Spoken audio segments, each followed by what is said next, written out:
Hello and welcome to this video and to April's book review.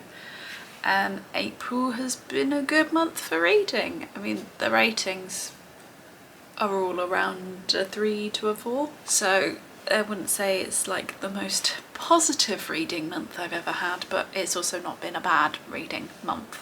And I have 6 books to talk to you about, so that's some good going, and a lot of it is out of my typical genre and out of my comfort zone.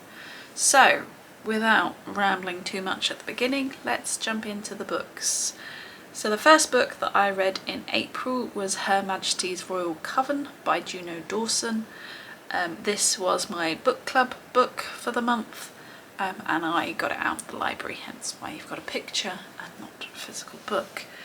This is a fantasy, sort of, based around witches. So Her Majesty's Royal Coven follows 4 women who are all witches. They have known each other since they're kids. They have grown up together. They've gone through the whole witch stuff together. One of them is now the leader of Her Majesty's Royal Coven, HMRC, which is I guess branch of the government that looks after that area. That is sort of what HMRC is, but not really what the book is about. I went into this book not knowing anything really other than the fact that it's witches.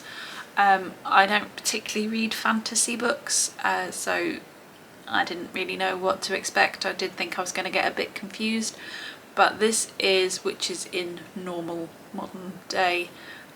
It's set in Yorkshire largely, and it's just them going about their normal day-to-day stuff. They just happen to be witches in a lot of the cases. The novel actually centres around, and this might be spoilers, so if you have this book on your TBR and you haven't read it and you don't want any spoilers, go to the next timestamp for the next book, because I don't think I'm going to be able to talk about this book without giving any sort of at least mild spoilers to it. So that's your forewarning. Go to the stamp. So yeah, this centres largely around gender politics. So we have a person, a younger sort of teen that comes into the lives of these witches, and it's about them wanting to transition. They're a trans child, and there's a whole sort of debate about, are they a woman, are they a witch, or are they a warlord, basically, and which coven or cable should they go into. So very apt for today, today's day and age, which is a bit sad, but yeah, very pertinent to the society at the moment. But that is essentially the book. I've not explained it very well. Would recommend that you go and have a look at it, described by someone much better at this than I am. So I liked the fact that it was just modern day and they just happened to be witches. I liked the fact that the book was told in 4 points of view. So we have Neve, who is my favourite. We have Elle, who essentially has lied to her husband that she's a witch. She's got 2 kids, that kind of thing. We've got Leonie, who is a black woman who has set up her own coven to do with, you know, race, essentially. If you're not accepted, come to ours. And then you've got Helena, who is the head of Her Majesty's Royal Coven, so HMRC. I always got confused why people always call it HMRC. I know it's the acronym of the thing, of the book, but actually there is a heavy sort of implied meaning about the tax office, because they're in a building that's supposed to put off, you know, the normal people, everyday people coming in, so they've basically disguised it as a tax office, so it means that people aren't going to come in, which I found very fun. I also really enjoyed the fact that the email address ends in .cov, C-O-V, because obviously all government email addresses and stuff are .gov. G-O-V. So that small detail amused me immensely, for quite a while, it has to be said. So yeah, so these 4 women are your main characters. You get points of view from each of them, and I liked that, although there were some that I would rather not be with and some that I would. And as I said, I went into this not knowing anything, so it going into this real gender politics kind of area was a surprise to me. Not one that I disliked, but one that I wasn't expecting for this novel. This is Juno Dawson's first adult novel, and you can probably tell it does feel a bit young in its writing, although the themes that it covers are definitely not young. In fact, I think this book probably tries to cover too many themes and doesn't do it very well for most of them, except maybe the gender politics and the trans argument, because Juno Dawson herself is a trans woman. It does cover a lot of themes, and not always very well in some cases, and sometimes it just doesn't seem to apply to the story, which you end up reading this whole section and then not know what the relevance is, and that kind of aspect was certainly brought up at the book club, and a lot of the people that I was speaking to weren't a big fan of the book because of that kind of thing. That and the amount of Spice Girls references that came into it, but hey, Juno Dawson might like the Spice Girls. I mean, I found it a bit odd, but it's fine. My not necessarily bugbear with it, although I don't like when books do this, is the fact that it ended on a massive cliffhanger, like huge cliffhanger, that has basically made me need to read the next book. Now, I know it's a sales technique and all of that kind of stuff, I get it, but I don't like it when a book or an author or whoever's decided this does that, because you're making me, the reader, have to go out and buy another book. If I'm buying it, I'm going to get it from the library probably. That shouldn't be the case. I should be able to read the book, enjoy the story for what it was. You can leave me with a bit of a pull for the next book, but I shouldn't have to get the next book. That is my opinion. And this book is certainly the latter of those two examples. So eventually I'm going to have to read The Shadow Cabinet because I need to know what happens. And as you can see, there's a lot of books, so I don't know when I'm fitting that one in, but it will have to happen at some point because it did end on a huge cliffhanger. So I gave Her Majesty's Royal Coven 4 stars. I did actually quite enjoy it and was surprised how much I did, and also surprised that it didn't go in exactly the way I was expecting a fantasy book to be. So definitely open to reading more of that kind of fantasy. If you've got any recommendations, please put it in the comments below and we'll see where we go on that one. So the next book I read, although is basically in my wheelhouse because it's a romance, I've never read one before, so this is the first Bridgerton. This is The Duke and I by Julia Quinn. This is my first ever Regency romance, and obviously this has been made into a very popular Netflix series, which I have seen, and would say that did kind of impact my reading experience, because although it's been a long time since I have seen the series, as soon as I started reading this I knew exactly what was going to happen, so there was no intrigue or surprise really for me for this one. If I hadn't seen the series, maybe that wouldn't have been the case. So obviously it's hard for me to objectively review this because of that experience of reading.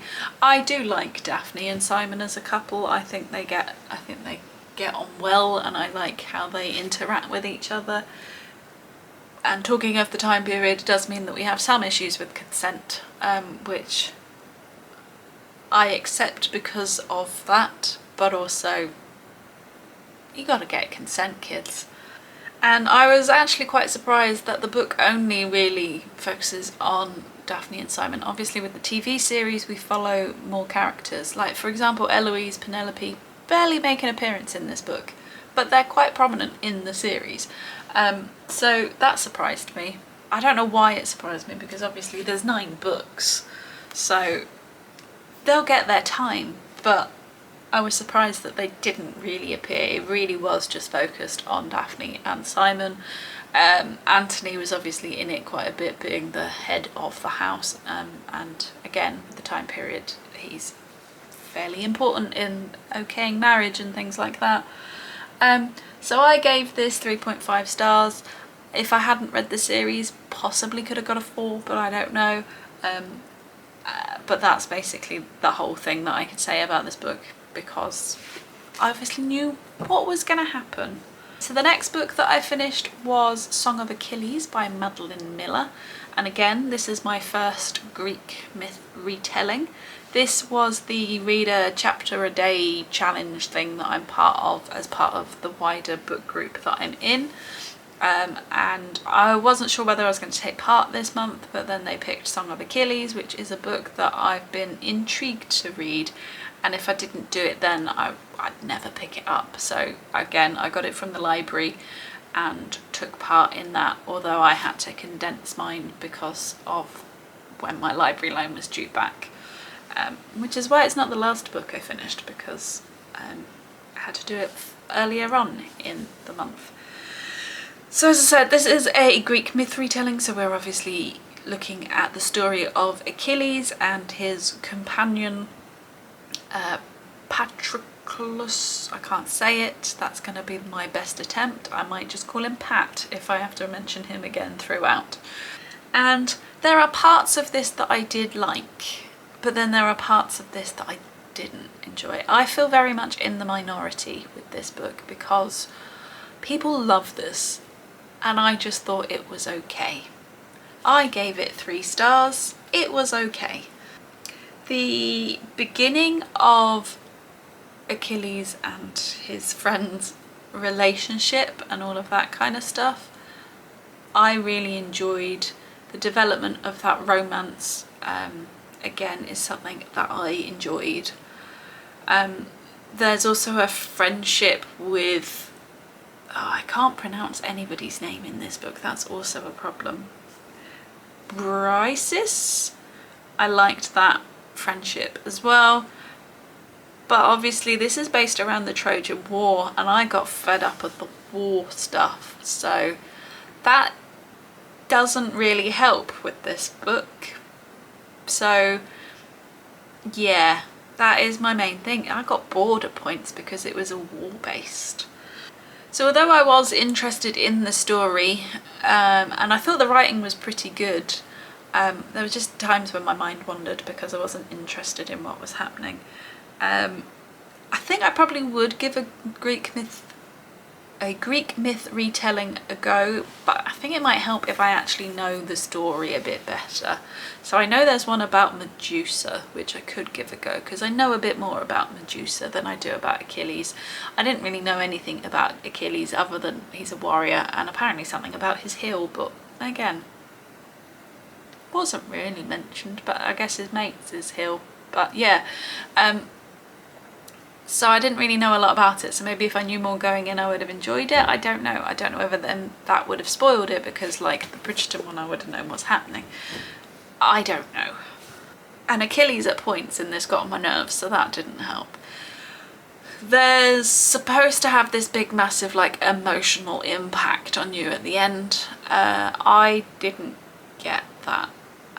So as I said, I very much feel in the minority in this book. It is literally loved across the book world, the book internet, but it wasn't really for me.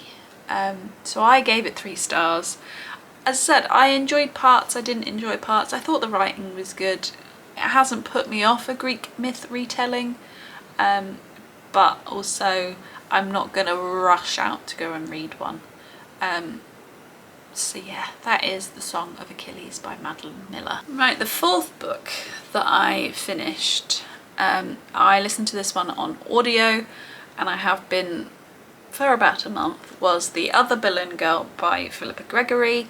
Again, very much outside my comfort zone. This is historical fiction. We are following Mary Boleyn, who is the sister of Anne Boleyn, and we're following it through essentially Anne's return to the British court, the English court, up until her Oh, just to say, it was narrated by Vanessa Kirby, and I think she did a very good job. It definitely kept me engaged at the points that I was listening to it. The reason it took me so long is because the loan that you get is like 2 hours. 2 hours is 2 weeks. The audiobook is like 22 hours long. So the first 2 weeks that I had it, I didn't listen to it quick enough to finish it, so I then had to request it again, but it took a little while because someone else had requested it, so I had a 2-week break and then got the book back and finished it within my time period this time.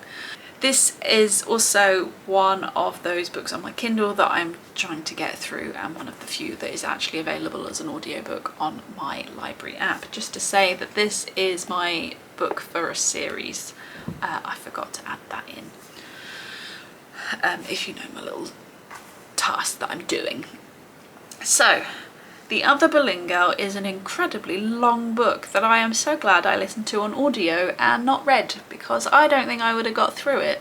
Or I would have got through it, but it would have taken me forever and I wouldn't have enjoyed it if I'd physically sat down and read it with my eyeballs.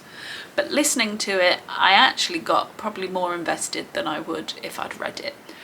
So I'm quite surprised about how much I enjoyed it that way, because audiobooks are also not really my thing. I'm getting more into them, and certainly having done this one, it's inspired me and encouraged me to do more so because of the fact that I did get into it and I did enjoy it. What the book did was make me probably more interested in the Tudor era, more so the Queens and their backstory. Obviously we know quite a lot about Henry. Six, the musical, is probably one of my favourites. It's got a brilliant soundtrack if you haven't listened to it. So it is an area that I would be keen to explore further. I know Alison Weir has a series, and again I'd love to listen to that, but it's not available of course. So I'm more interested in that area, and having this book from the point of view of Mary, so Anne's sister, was fascinating. Obviously it's fiction, and I don't know how much of it is exactly true. Obviously the key story points and probably where they ended up and things like that were, but the actual most of it is probably fictionalized.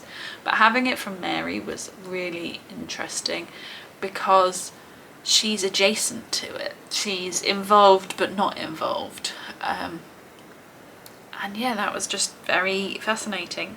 But man, I know it's very far away, like it's in the past, but man, the way they treated women was just so frustrating. They were so disappointed when they had daughters and things like that, yet it's the daughters that were able to leverage the power through the marriages and the way, like the Boleyn family and the Howard family would never have got to where they were if it wasn't for Mary and Anne. So that angered me while I was listening to it, and was something that was semi-spoken about from Mary's point of view, but obviously she didn't know any different, so it wasn't something that she could.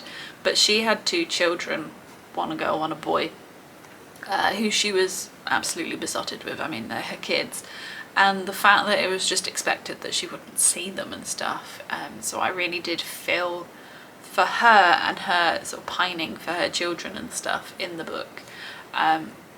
So the aspects like that really drew me in as well. One thing though, so obviously I have this on my Kindle, so I was trying to sort of judge where I was at points, so I was flicking through, and at the end of it on the Kindle version there's a very short author's note that gave a "this is what happened to Mary" thing, which just wasn't on the audiobook, and I think it should be because I was really interested to know what happened to her.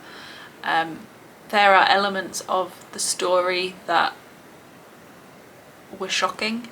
There are elements of the story that I also found pretty tedious because, as I said, I think the book is like 700 pages. It's incredibly long. It's a 22-hour audiobook, as I said. So there are parts that are not very interesting. But then there are parts that are really fascinating. And as I said, it follows many a year. It's split into sort of season for each year.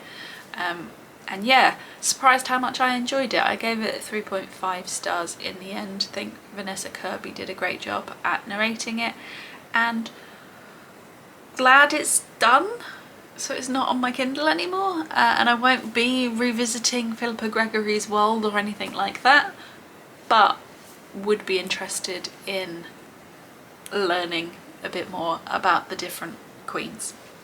So yeah, that's The Other Boleyn Girl by Philippa Gregory. I then went on to read my gift for the month, and again it's a book that I've been a bit scared of, and that was Docile by M Szpara. That's how I'm going to pronounce it. I don't know whether that's correct. This is a chunky boy. This is a almost 500-page dystopian novel. We are following Elisha, who is poor, essentially. Basically, in this world, all family debt is inherited. So if your parents or your grandparents are in debt, when they die, that debt gets transferred to their children, etc., etc. So he ends up taking on the family's $3 million debt and selling himself to be a docile, which is essentially a slave to rich people. Typically those people would then be injected with a drug called Docile. This makes them into a bit of a shell so that they don't remember what's going on, but Elisha's mum has had some serious effects with this drug that he refuses. So we follow him as he is bought by Alex, who is one of his family created Docile. So it's about those two navigating that relationship. It's also a dystopian, so the general themes of dystopia come into it, about, you know, trying to break the system and all of that kind of stuff. I have very mixed feelings about this book. I think there are parts of it that made me very uncomfortable, certainly at the beginning. Wasn't sure after the first 60 pages whether I wanted to continue. I obviously did, because I'm a glutton for punishment and never DNF anything. But yeah, after the first 60 pages I was like, I don't know if I'm going to be able to read this. It's making me really uncomfortable, and I know that is kind of the point of it, but it's been a while since I felt that uncomfortable reading a book. There is a hell of a lot of sort of Stockholm syndrome in this, if that helps understand things a bit better. I think it's a really interesting concept, and I feel like the author was trying to say quite a lot, but again never really managed to hit home with any of the messages that they were trying to portray, because this really does centre around sort of the loss of agency. There's again a lot of chat on consent in this, so yeah, still not sure, even a few weeks after I finished it, still not sure how I feel about it. I would say it was probably more of a character drama than a dystopian, because the element of trying to break the system didn't work really. Am I glad I read it? I'm not sure. Do I recommend it? Again, I'm not sure. There's definitely an audience for it, and there'll be people that really enjoy it. But I'm not sure I know any of them. So yeah, interesting concept that I'm not sure was completely successfully done, but definitely one that made me think. So this one was a 3.5 for me again, and yeah, I mean I won't be keeping it, but I think I'm glad I've read it. So that was Docile by M Szpara. We've managed it. I feel like this is a long one and I don't actually know what I've said, but the last book that I finished in April was Love on the Brain by Hazelwood. I felt like I needed to go back to my roots a little after all of the stuff that wasn't quite in my comfort zone, and this is, or was, the oldest book on my TBR, which is why I picked this one up. Ali Hazelwood is the writer of The Love Hypothesis. The year that I read that book, it was my favourite book of that year. And if I can find a video, I'll link it up here for you. This again is a romance based in a STEM setting. So for this one, B is a neuroscientist and she is going to co-lead a project with NASA with her college nemesis Levi, and obviously things go on from there. This isn't as good as The Love Hypothesis, and for me that might be just because of the tropes that's used. Love Hypothesis uses my favourite, which is fake dating. This uses enemies to lovers, which typically is not my favourite. It's rare that I enjoy an enemies to lover book because I never believe the hatred in it. For this one, I didn't mind it quite so much because although it's highly based on misunderstanding and miscommunication, I can see why B would feel that Levi dislikes her. And because it happens off the page, when we get to them in the present day for the book, she's like, yeah, he doesn't like me, but I really need this job, so I'm just going to make it work. So it feels more adult, I guess, in the approach to I just need to get on with him so that we can make this project work kind of thing. So it's a lot more tolerable for me. And I can see why she would feel he doesn't like her, even if that may or may not be the case. As I said, she's a neuroscientist, so all of the things about the brain I found pretty interesting. I have read a book called The Idiot Brain, so it is a topic that I've obviously got an interest in. I've picked up a book about it. I would have preferred there was more, that she let more into that rather than this sort of GRE test, some sort of graduate test that happens in the States. Isn't a thing in the UK, so it's not that. I would have preferred we had less of that, more of the brain stuff. There are a few things in this that slightly irritated me. She had a habit of coming up with a term and then putting trademark TM by it. That irritated me. That happened a lot through the book. There was also this thing at the end that seemed to come out of the blue from nowhere, which, I mean, I didn't hate it. I quite enjoyed it, but it didn't seem to fit with the rest of the novel. And the third act breakup, if you want to call it that, didn't feel as irritating as others have. So maybe I'm either getting better at them, I'm getting more used to them, or the books that I'm picking up in terms of romance aren't utilising that quite as much as maybe they had in the past. So it's a very easy read, it's enjoyable. I gave it 4 stars. As I said, not quite as good as The Love Hypothesis, but still very enjoyable. And definitely a nice palette cleanser for the end of the month, in a month where I've read a lot of books that aren't in my typical wheelhouse. So yeah, that's Love on the Brain by Ali Hazelwood, and makes up the 6 books that I've read in April. My favourite book of the month was Her Majesty's Royal Coven. It took me by surprise. Anything that does that in a book tends to be my favourite, because if I go in with one thought and actually then really enjoy it, is always going to be up there. And because I now need to read the next one, so it's got to be good if I wanted to do that. So that's my favourite book. My least favourite book of the month was actually Song of Achilles, which again I'm probably going to be hounded for. Please don't come for me, it just wasn't for me. But there may be other Greek myth retellings that are more up my street, and again, if you've got any recommendations, put them in the comments below. So thank you for sticking with me through this book review. If you've enjoyed it, please give it a thumbs up. If you haven't already, please go ahead and subscribe, and I will see you in the next one. Bye!